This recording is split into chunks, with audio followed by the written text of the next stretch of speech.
All right. We're taping this. It's 5 p.m. Pacific time. Right before we went on, my son called me all excited. I didn't know what happened. It was because the Patriots had signed Cam Newton, a player he knows from video games. And he was all fired up. But a really fun wrinkle, if there ends up being an NFL season, Cam Newton as the starting quarterback of the New England Patriots. Your instant reaction, Russillo. Coming up next. Uh, they had to bring in somebody else, right? Like, it still felt a little weird that, although they've been known to do whatever they want, a lot of times when we think we can figure stuff out. But I couldn't believe that they were that into Stidham that they would just say, okay, you're good. Like, it's your team no matter what.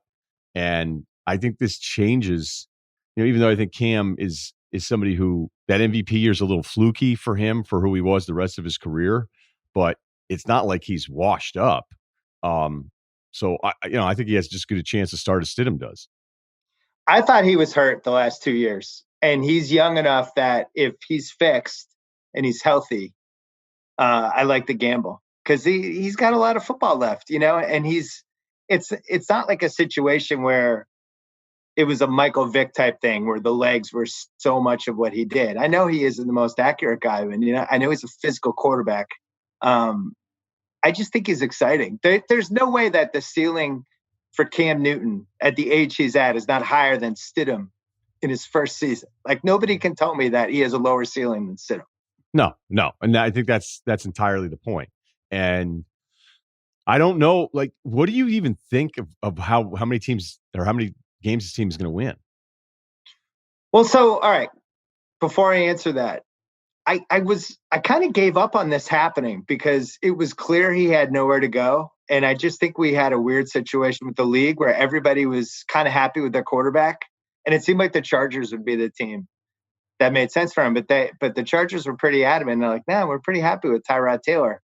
So I think Belichick really waited it out. He was like the guy in the fantasy draft who keeps like the $15 at the tail end in case there's a major bargain. And then it ends up happening. But I think the ceiling's higher for them with him. And it goes back to a theory that I think I felt pretty strongly about. I never thought Belichick wanted a tank. I think he cares too much about the history. And I think they feel like they have real advantages with the coaching and the infrastructure and the Patriots way that as long as they have enough talent, they're always going to be in the mix. And they always have a chance to go 10-6, 11-5. This is an upside play, and I like it. I think there's real upside here. I was calling for months, and people were making fun of me. And I just think he's too young. I don't think he's washed it. Yeah, he had a really good stretch, depending on the coordinator there, where it looked like he had turned a corner. And that's, again, outside of the MVP year where he was incredible and he had all those comebacks. But when you really stack that with every other year, you're like, that's the outlier. Like, that's not really the ceiling. I mean, you could argue it's a ceiling, but really it's like this, wow, like, how did that year happen where he was that much better? Talking to different guys that have played against him back at ESPN, I always thought that Willie Colon had said something really interesting about him because, there's just things with him that he doesn't check into stuff the way some other guys have been playing longer. And so it was just interesting to hear an offensive lineman talk about Cam that way, where, you're not quite sure what's holding him back. Was it the shoulder? I think it injury? definitely was. I Right. 100,000% think that's what it was. Well, that's and a couple other things too. I think he was banged up. I think the foot, he was out for the whole year too. So I just look at, so in 2017, and he had three of the last 5 years before last year where they were double figures in wins, right? They won 1 year, they were 15-1, but in 2017, they were 11-5 in a good division. He threw for 3,300 yards, 22 TDs. Here are his receivers that year. Christian McCaffrey, who's a running back, that was his leading receiver, 80 receptions. Devin Funchess, Kelvin Benjamin, Ed Dixon, Russell Shepard, Greg Olsen hurt the whole year. Curtis Samuel hurt the whole year. I mean, when you talk about nobody, he had nobody. And I always felt like, he's playing for a coach who's a defensive-oriented coach. He never really had the great weapons until McCaffrey got there. He certainly, other than Steve Smith, never had a receiver that I would have been jealous of for the Patriots.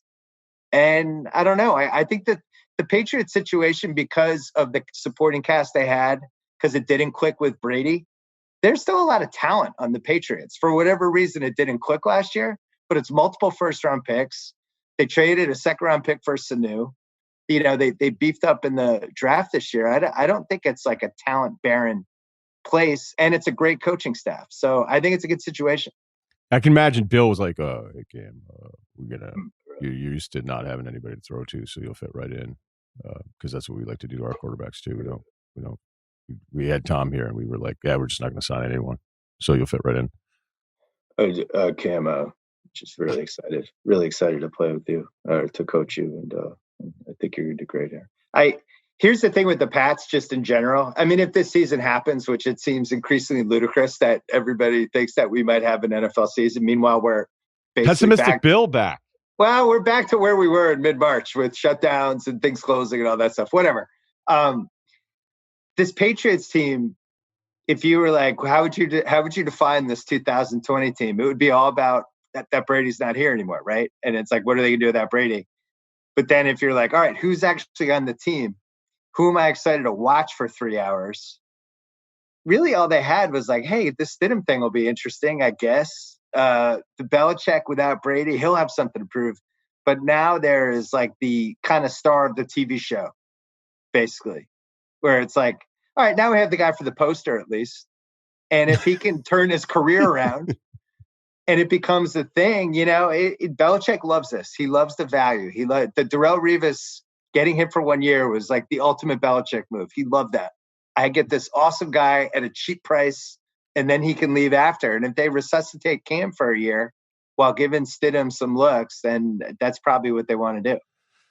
Yeah, Revis at least was expensive, though. Like, that was one that was kind of surprising because you went, oh, wait, they're actually going to spend this much money in 1 year for him. And it's clear they probably didn't have to pay Cam that unless it's all incentives kind of stuff. And Revis, watching peak Revis for that whole year it's another level. Like, it was that special where it was great. You go, oh, this is why this guy, everybody talks about this dude this way, because for a little bit of stretch there, it was just nuts. The tanking things never made any sense to me. Like, the defense, yes, historically the numbers were off. The quarterbacks they had faced, when we looked at where they were trending historically the first 8 weeks of the season, and it's like they're on pace to be the lowest scored against and all these different things. And you're like, okay, look, they're good, but I don't think that they felt that way defensively, but they're still going to be good defensively. And tanking doesn't make any sense, I don't think, in the NFL really, because I think those guys, this can sound like a stupid answer, but it's a mindset thing. Like, they would never look at the year and go, like we're over it. The Browns kind of did it, but most of these football guys with 16 games and the way the coaching turnover happens, and especially a guy like Belichick, who knows, like, the idea that he's tanking 2020 for Trevor Lawrence when it doesn't guarantee you that Trevor Lawrence is a flawless prospect. It doesn't guarantee you that you're going to end up with a number one pick because the turnover battle is so fluky. You could be a 7-win team that should have been a 2-win team, or you could be a 7-win team that ends up winning 11. You know what I'm saying? So I've never really bought into, oh, well, they only have Stidham. That means they're tanking because they want one of the two guys in next year's class. I just don't think Belichick does that kind of stuff. I liked when people were talking about how they felt about Stidham when nobody knows how the Patriots feel about anything. It was like the people trying to guess what Kawhi was going to do in free agency last year when he had an inner circle of like two people.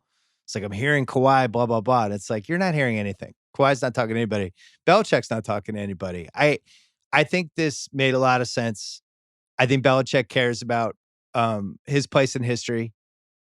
I think he cares about like most wins ever and most consecutive playoff appearances, all that shit. And I never felt like they were going to roll over. I'm still pessimistic that this season happens, but that's a story for another time. Cam Newton, the most excited my son has ever been to break sports news for me. So there's that. I mean, Cam Did you Newton, play with him in the video game? That's what you're saying here? Yeah.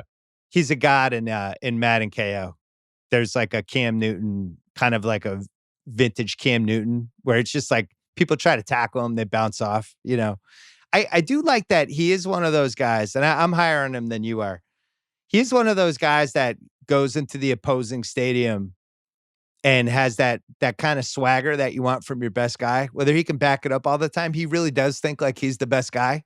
And I don't really know who else on the Patriots would carry themselves that way. Even defensively, it's not like they have like a mega stud on defense. Like, they have a lot of solid players, some former All-Pros, some really good guys. Gilmore's the best guy in the defense. It's not like a cornerback can really set the tone for your team. The swagger that he's going to bring, I'm going to enjoy. So this is Danny DeVito on It's Always Sunny for You. A little bit. I'm just trying to get in your head here. I'm just trying to figure out like where you're at. You know, I saw Cam's first SEC game. We were down in Tuscaloosa, and we were there for Penn State at Alabama. So that was going to be a Saturday game. So I'd be doing my shows Friday and Saturday from Tuscaloosa, and I'd been to Tuscaloosa a few times at that point. And we were like, wait, this Cam Newton guy he's playing a Thursday night game against Mississippi State. So we told some of the Bama people, like, we're going to, Stanford Steve and I drove from Tuscaloosa to Starkville. And at first it was funny too, because the Alabama people were like, oh, you guys are going to Starkville? Like, whoa. And I'm thinking like, hey, this is still Alabama. Like, what are you guys, like, what are you doing? Like, you making fun of? But it's like, because Tuscaloosa is more developed, they looked at Starkville and like, look, Starkville is a very, very small little town. And you do that ride out. And I think we spent the whole ride trying to come up with different chewing tobacco names that we could think of for the ride. And then we got there, we were on the sideline, and Cam, like, Mississippi State almost won the game. But Cam had this play where a corner came up to hit him, and the corner got crumpled so bad by Cam's, just his stature, how strong and big and explosive. I remember being on the sideline for the Oregon national title game, and he made a juke move to his left where he just left a safety just standing there, and it was nuts. But Cam crumpled this guy, and he actually made a noise. Like, the kid that he hit was like, you could hear it.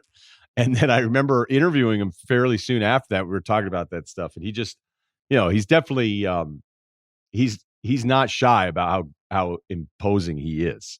And he's probably got a little FU in him right now too, knowing that this thing feels like, okay, now it's just over. It's just over for me in Carolina. So we'll see. It's interesting. Well, he's 31.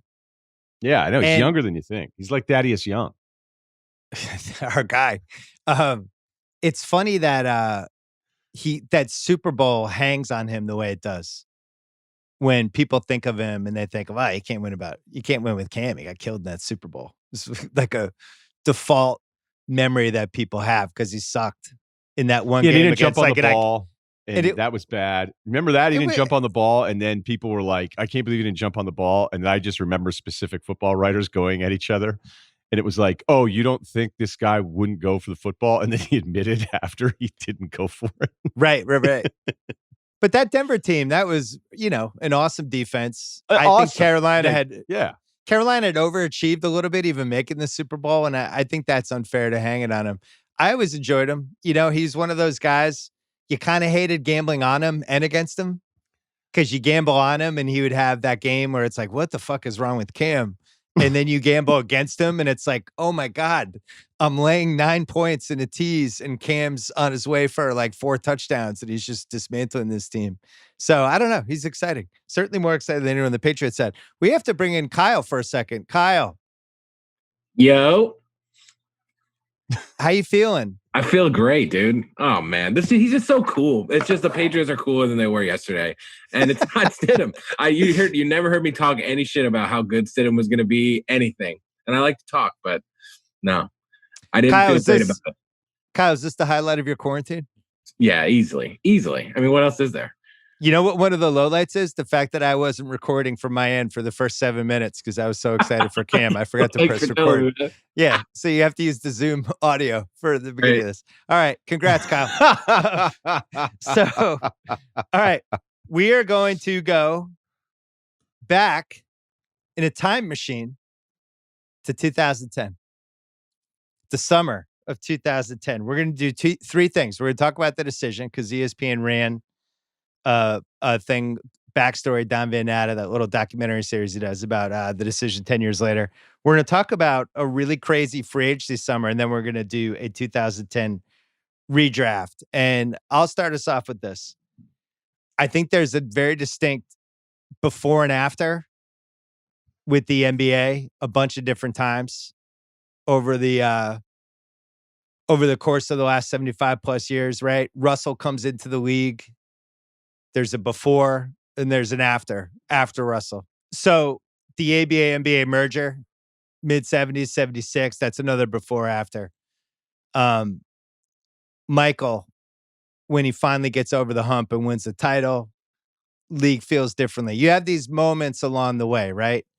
And I think summer 2010 is a before-after moment where it was the first time a bunch of things happened. That's really the official start of the player empowerment era.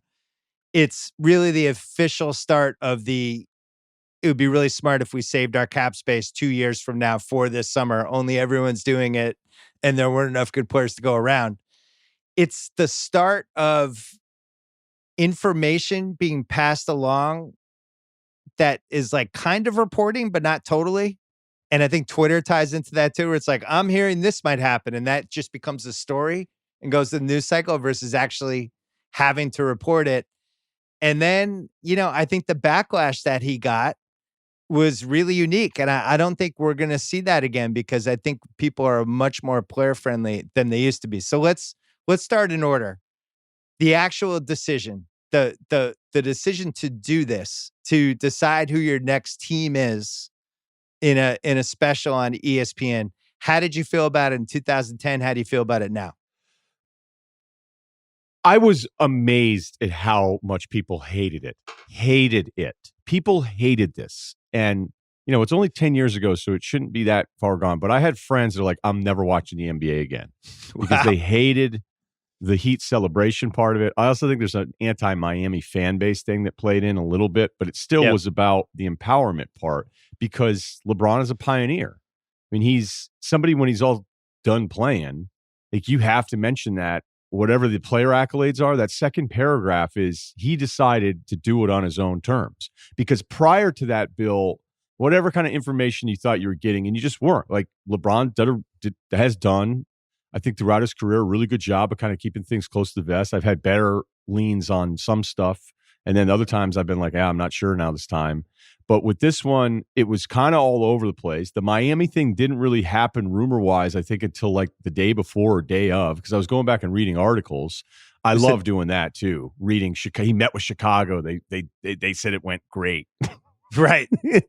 Rod Thorne was awesome. He's like, we met with him when he's with Brooklyn. He's like, I don't know.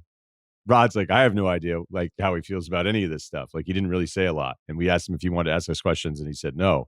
So that he was doing something that doesn't seem that big of a deal. Like that's the other thing that I've always felt like in the moment we can get really, really worked up. And in the moment, because we're emotional, we can be incredibly wrong. And the people that were so pissed off at him, you were kind of wrong because he was ahead of his time.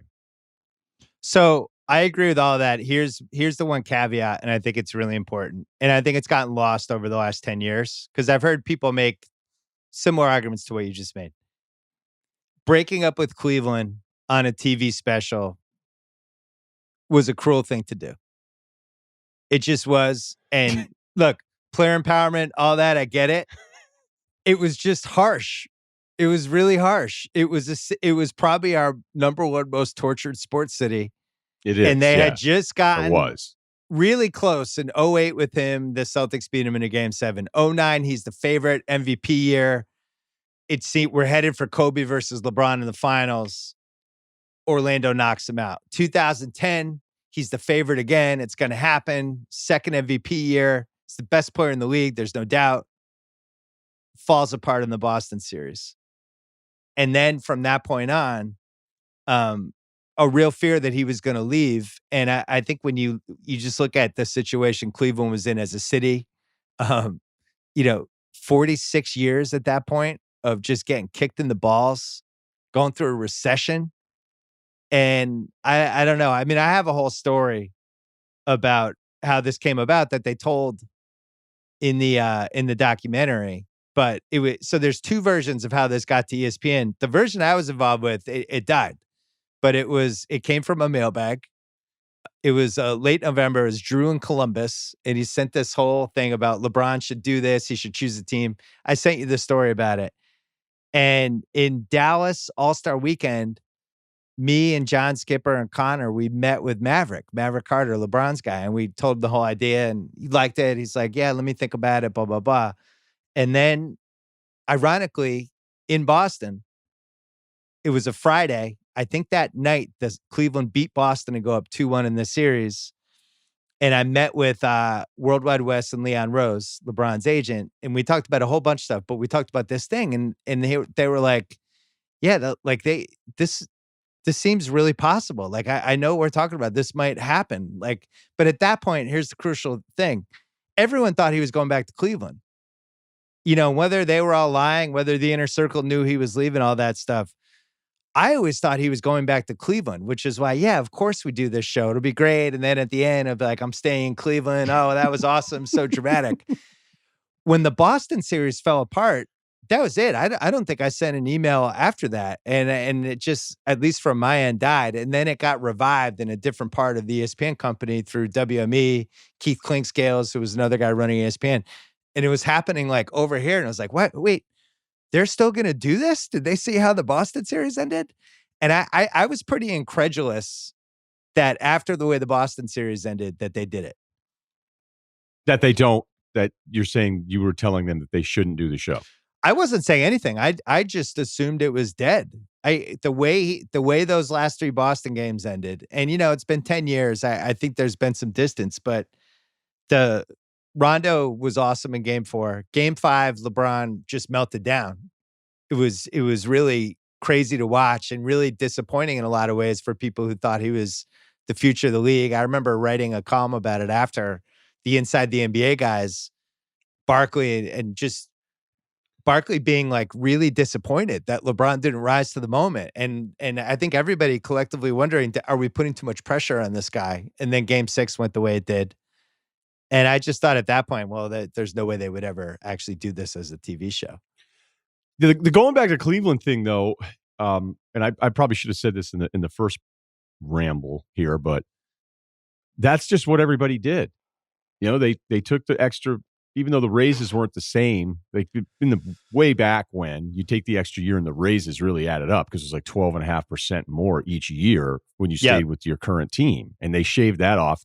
That they ended up not making it that big of a deal. So what they did do, as I've mentioned a million times, but the NBA owners were presenting CBAs that actually would make you more motivated to say, well, what's the point of me staying now? Because the money isn't that different. But you still didn't have this. You didn't. There's one GM in particular that I was like, what do you think? What do you think? He goes, look, the history of the league is these guys stay. They just stay. They just stay. And well, especially the best players. And if you go through the best players ever, the centers kind of move around like Shaq, Kareem, Moses, but the signature guys like Bird, Magic, Kobe, LeBron, Elgin Baylor, Oscar ended up getting traded after 10 years, but Dirk Nowitzki, Havlicek, most of the position guys, they usually end up sticking around. And I think, and Karl Malone, your guy Barkley was a guy who got traded around, but it was usually because the situation had soured. And I think that in this case, when it really became clear those last couple of days that he was leaving, I gotta say, I was really stunned by it because it seemed like if he was going to leave, it would have to be the Knicks or the Bulls. Because the Bulls at that point, they had Rose, they had Joakim Noah, they had cap space, they had the ability to basically get him and Bosh if they wanted. And that seemed like the place if you're going to win titles. But to go to Miami, where it was basically just the 3 of them and Mike Miller and nobody else, it actually seemed risky too. I never thought in the moment that it guaranteed them 8 titles. Did you? Because there was nobody else in the team. No, but we were also doing dumb stuff with that one and being like, well, where's their point guard? And it's like, well, you don't need a point guard when you have Wade and LeBron. You don't. And we also didn't realize the league would be going smaller soon. True. That was the biggest thing. Yeah. So when Bosh is your center, what seemed to be a problem was like, this is amazing. You get to play Bosh at center, and he's so good defensively with all the rotations, all of these things. But I wonder if he'll ever admit it, because when you're the source, when you're the thing everybody wants to know everything about, like people become, and you I know you're going to understand what I'm saying here, but when you're talked about every single day, you become almost obsessively protective about that information. So if everybody wants to know something about you, you can see LeBron and those guys like, oh, that's everybody's just talking about it. You know what I mean? Like you guys are all just trying to figure this out. I think that Boston loss in 2010 was so bad, not because Boston wasn't a great team. They very well could have been the title team, but it was just so dead at the end. You went, whoa. And I think it's very similar to his last year with Miami, because the last year in Miami, there was still more thought that he'd probably come back for a fifth year. And then he would leave. And then it was like, no, because they really shouldn't have won the San Antonio. Well, I don't want to say that, but obviously the third finals. They got killed. They got killed in the last 3 games. They got killed, right? And I was on Countdown talking about this might be LeBron's last home game tonight. And people are killing me. It's like, why is that guy saying that? I was like, yeah. The real reason he went to Cleveland was because that Miami team, he knew Wade was hitting a different point of his career. And he absolutely was. The 3 salaries together, it was not a sustainable contender. And they got killed in that series, so he left. I think that in 2010 and 14 and 18, there were 2 reasons he left in each situation, and they were always the same reason. He wanted to go to a place where he had a better chance to win a title, and he knew the place he was in was diminishing returns year after year. Like, even if you look at 2010 in Cleveland, they were losing Shaquille O'Neal's salary, some other stuff. Like, they would have had some salary cap room. There was a lot of rumors about him trying to convince Bosch to come there potentially, or Amari Stoudemire. I still don't know if that would have been enough, because, like, do you think it would have been Mo Williams and a couple other veteran dudes? But I don't know if that team, after watching them fall short 2 years a row in the playoffs, I just don't think there was a scenario where that team would have had enough. No, I don't think so. Considering they lost with the 3 of those guys against Dallas, which still seems impossible. Yeah. But it was something I was thinking about when I was watching it, because I go, just think he could have, like, you could argue the first Spurs title couldn't have happened. And then he and Kyrie, what they did against Golden State and the numbers those guys put up, it's just, that should count as like a ring and a half, because you're down 3-1 to that team and you actually come back. But there's a weird path where you could go, imagine if he had 1 ring. Yeah. Seriously. I think the over-under for rings in Miami at the very least had to be 3. I don't think any of us... So you think it's a disappointment then? Because I don't. 4 years finals, I think only winning 2 titles is mildly disappointing. I do. When you consider going into what they were going into, where they had 2 of the best 3 players in the league, they were seemingly all in their primes, plus Bosch, plus Pat Riley, plus they were in a conference that, they get a lot of breaks with the Derrick Rose stuff when he gets hurt. The over-under just for those 4 years has to be 2.5, right? They were favored in every series they were in. 2.5 I'll take, but I don't like I'm saying for the decade. I'm saying, right, going into that, we thought those guys were there for, I don't know, 6, 7 years. We didn't think it was going to be done in 4 years. Well, because he said it. Yeah. We thought he was there for good. Forget the TV show, too. I'll never forget how pissed off Van Pelt was about the counting of the titles. He's like, not 4, not 5. He was like pissed off at dudes about it. And it would make me laugh a little. And I'm not trying to tell you like, ooh, I was so on it in the beginning. Like, I was a little turned off too. I was like, wait. But then I'm like, so we do this college recruiting deal where kids just put the hats out there and pick it. So why can't he do that? He's also giving it to charity. I think the Jim Gray thing's hilarious. Because the whole show's hilarious. It was such a bad show. That was, it was terrible. Thing. It was really one of the worst shows. I forgot how bad it was. Oh my God. Like, he's just sitting there and he's like, hey. You still bite your nails? Yeah, still bite your nails. I wrote that. I actually wrote down in my notes the line about Jim. And it's not really anybody's fault, because you can't do 5 minutes if you're trying to pull some sort of number. So let me rephrase that. They could have done a better job than that show. It was terrible. But I don't really even know what Jim Gray was supposed to do there. It should have been Stephen A. If I had to, or Stu, I think Stu. But Stephen A. at least would have, engaged him, pushed him a little bit. I think Jim Gray was a pretty intentional choice, because he had pitched a show, the second version of the show. The show had already been pitched. Let's talk about that. Do you feel like your show idea was stolen? Well, it wasn't my idea. I know, right? But the fan email. We definitely gave it to them. Yeah. Right? And then And then it died. Never thought of it again, assumed it was dead. And then all of a sudden, ESPN was so big at that point, it was totally conceivable, this different part of the company. The weird part, though, is we did pitch it to Maverick. I mean, it was me, Skipper, Connor. Like, that happened. That was at the Four Seasons in Dallas. What would you have did done? happen. What would you have done differently? I know there's a few things you would have done, but like if you're in the room pitching the show to make it not as bad as that, but it's still the same show, what would you do?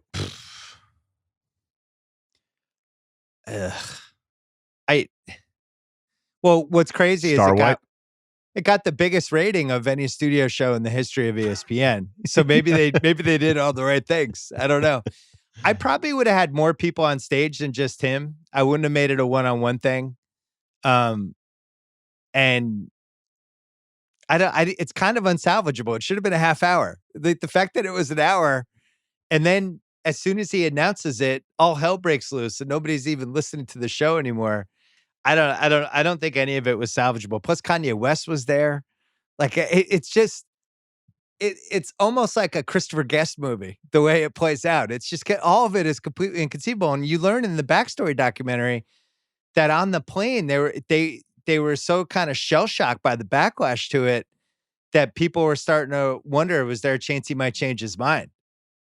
And then the Dan Gilbert letter happened, and that was it.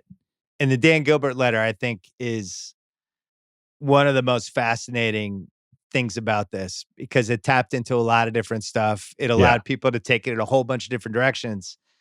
And the crazy thing to me was I think that's the most butthurt an owner has ever been, ever, right? Even like George Steinbrenner firing Billy Martin like in the middle of the night. I don't think he was as angry as Dan Gilbert was in that moment when he sent the letter. But I've never heard people talk about what made him so angry. Was it stuff beyond just LeBron picking a new team? Because I had always heard the scuttlebutt was always he did a lot for LeBron and the crew behind the scenes.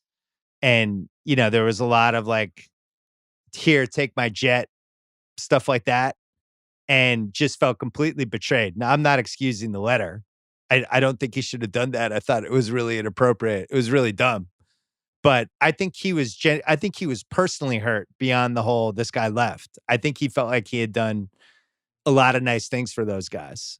So, yeah, and I want to say, like, if you're a Cleveland fan and you're showing that footage in a bar and there's that blonde girl crying, she's like, I hate him. I fucking hate him. And you've got his jersey on.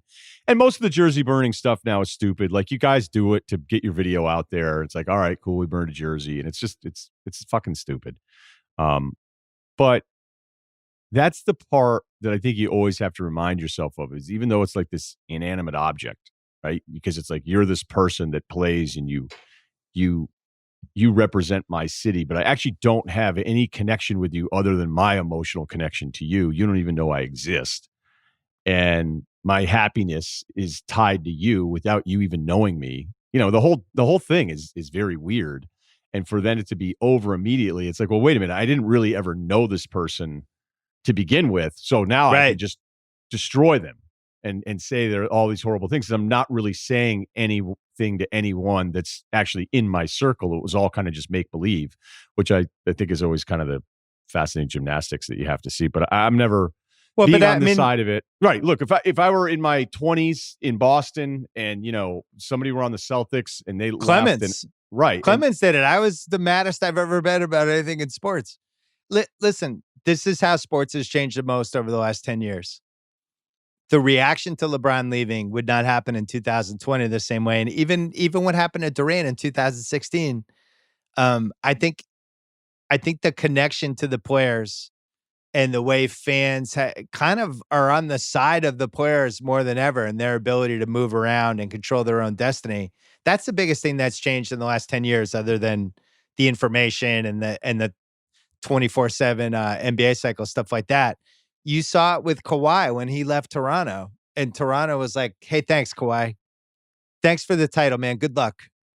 Good luck with you. I don't think that would have been the reaction 10 years ago. I think it's a combination of players are so much more accessible. They're in our lives. They can go back at fans potentially on Twitter.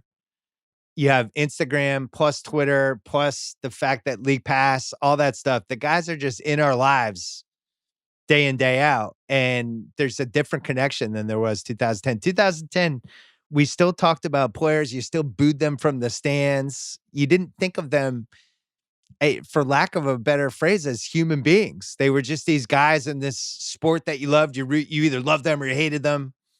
And now it feels much more human in 2020, don't you think? Absolutely. And part of that, I think, is in that story, too, where it's not just LeBron and the basketball decisions, it's the branding of him and then everybody following up. Like for a while there, I was just kind of laughing. I'd get some note and be like, hey, did you hear so-and-so started a production company? And I'd be like, for what? Like, what? Like, well, how many points a game do you have to be over to be allowed? Like, if you're 9 points a game for your career, can you start a production company? To pitch a narrative podcast. Yeah. Right. And I'm just being a jerk about the whole thing. But that part is absolutely, because the whole time I'm watching the reaction to 2010, I'm thinking that just wouldn't happen today. It just wouldn't happen. Maybe it's executed a little bit differently. But think of the stars and think of Kawhi going, the guy we thought was the antithesis of this. It's like, wait, Kawhi's not happy? I remember when I first got that text from somebody like, hey, heads up, but Kawhi wants out. I'm like, Kawhi wants out of San Antonio? Kawhi? Like, I thought he was the guy that didn't do this. And now we just expect it, that it's going to happen, that you can sign a contract and then ask for a trade. You can do shorter deals. Nobody ever did that. Kevin Durant doing 1-on-1s, Paul George and Kawhi, both coming off of major injuries at this stage of their career, still doing shorter deals. It's the bet on yourself era. Yeah, that's nuts with some of these guys. Like even Paul, granted, Paul got paid, but you'd think at some point he'd go, I want to just make sure I can take the long, but it doesn't matter. Like none of these guys care. So LeBron changed all of that over these 10 years. And all the shit he took in 2010, like he really was the guy. Now the rest of the generation gets to draft behind because we've just accepted it. And that's something I always trying to remind myself. When everybody's upset, everybody's emotional, all this stuff's going on, I'll be like, all right, but like how will you feel about this story in 6 months? And usually it's not the same. Here's the thing though. And this is why we know the decision was a bad idea. There was no way if he had a do-over, he would do that again. Even though it had all of these outcomes, There's no way. And you saw how he handled it in 2014. It was a bizarro version of it, right? Exactly. Yeah. He kept it quiet. He did a Sports Illustrated thing. He was super pro-favorable about going home to Cleveland. That article has not aged well if you actually read it. Like, my destiny is to go back to Cleveland, win a title, finish my career there. He left after 4 years. But I think if he had to do that over again, it brought him unnecessary stress, hatred. It turned him into a villain. And I think that was a really sad outcome of the 2011 season in a lot of ways. And I remember writing about that in the moment. It was this guy who had so many people against him. He kind of became a wrestling heel, and even it changed the way he played. And there was a real anger to it. And I don't think it was authentic to who he is as a person.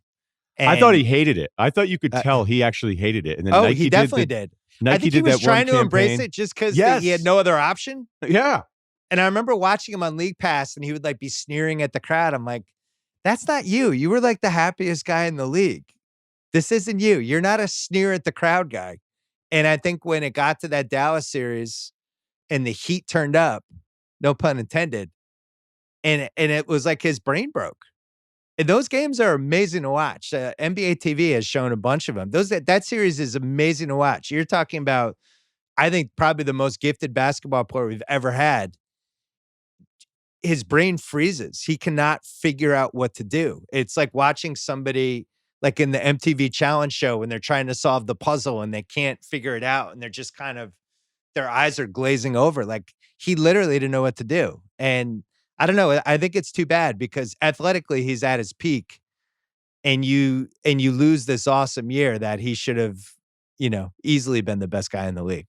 So he's still so impressive physically that it's nice to go back and watch old LeBron games too, to just remember like, oh, that's right. There was this whole other level to this guy that you're right. We've never. Well, there's less weight because he just didn't have the muscle that he would have by 2015. So some of the stuff athletically that he's doing is out of control. Yeah. I mean, he's way above the rim, and he's just doing stuff that I think he became more powerful, wouldn't you say, by like 2014, 15? His body type is different. It's a lot more like when you do it side by side, you're like, wow, like he really does look like two different people. Yeah. And he's just bigger. And it's not just the muscle, it's just he's massive now. Yes. And it doesn't really look like it slowed him down. I mean, it slowed him down just in the sense that we're talking thousands and thousands of minutes later. But the Miami Dallas series, that's when he said the thing about you guys can go back to your horrible lives or whatever. Yeah, I think he was pretty broken at that point. I mean, he had taken shit for a year. That didn't bother me that much though, because I do think that guys that are that special after they take all of this crap, like every now and then, I think they should be able to run just to fuck off. Right. I didn't really have but you're so right in how uncomfortable he was with it, and that it didn't feel like he really had it. It's like, okay, so now if everybody hates me, I'm just going to go ahead and do this now. And that was real hatred. That was a different kind of hatred for somebody that I don't know that I've ever experienced. The Clemens one's a good thing, but Clemens wasn't national. That's a regional thing. I think Durant got some of it too in 2016, 17.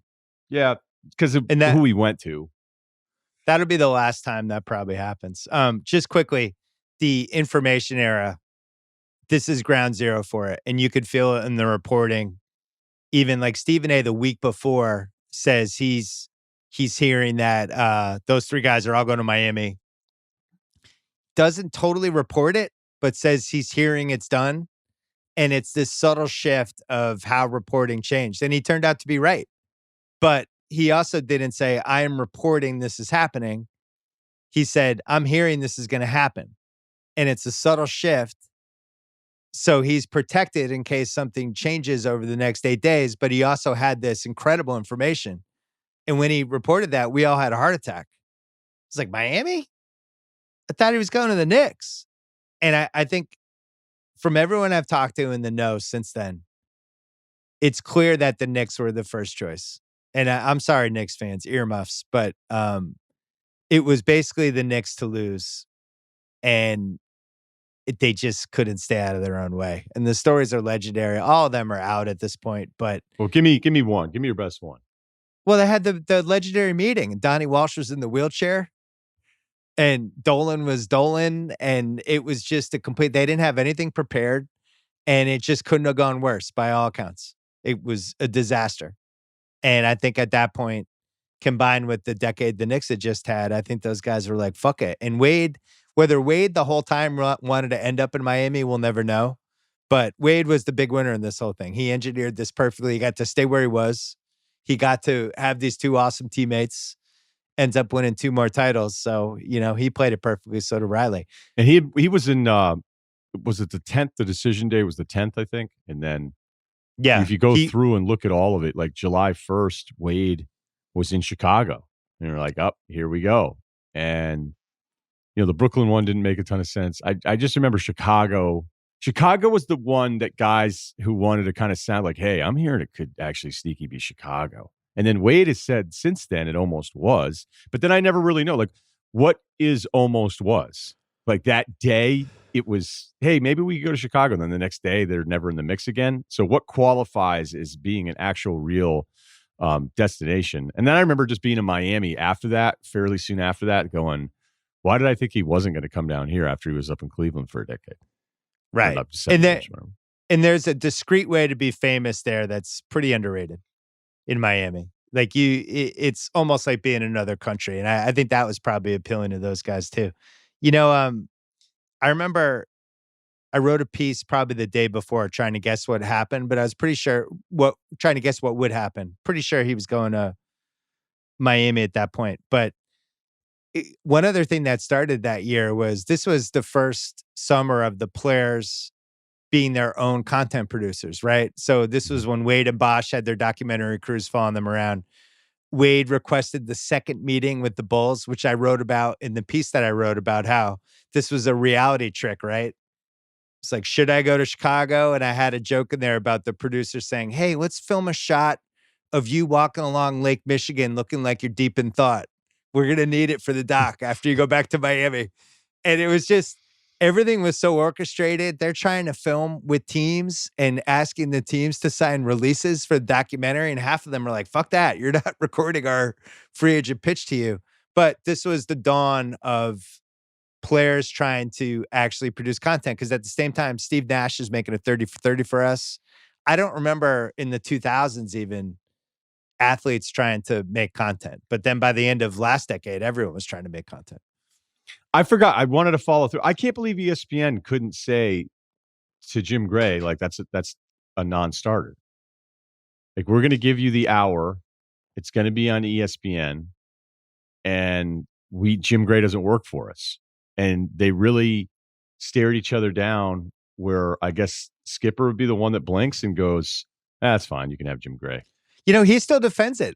When I had him on my podcast 2 years ago, he's like, hey, we took shit for that. It got the biggest rating we ever got. I would do it again. I don't care if we took shit for it. People watched it.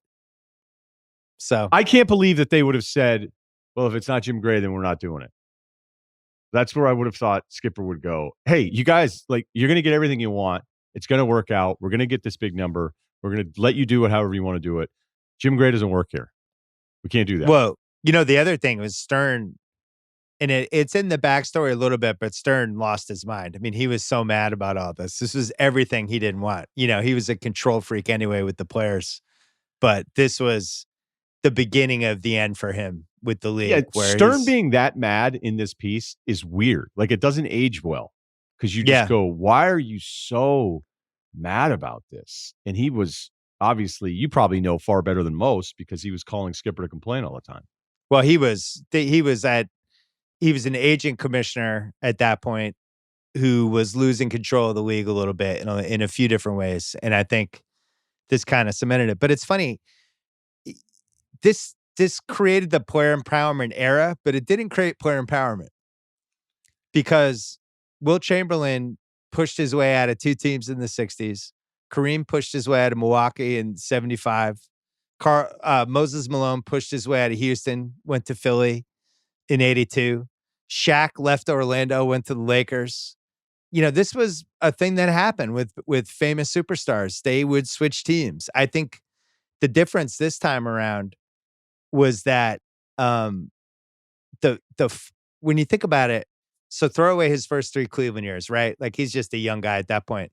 And then he's got basically these 4-year presidential terms in different places, right? 4 years in Cleveland, 4 years in Miami, 4 years in Cleveland, probably going to do 4 years in the Lakers. And he's just looking at it like he just kind of moves almost like an actor moving from TV series to TV series. That's new. I mean, I do feel like he's created that to some degree. Yeah, and maybe the Knicks will get him when he's They'll 40. get him right when he's about to fall apart.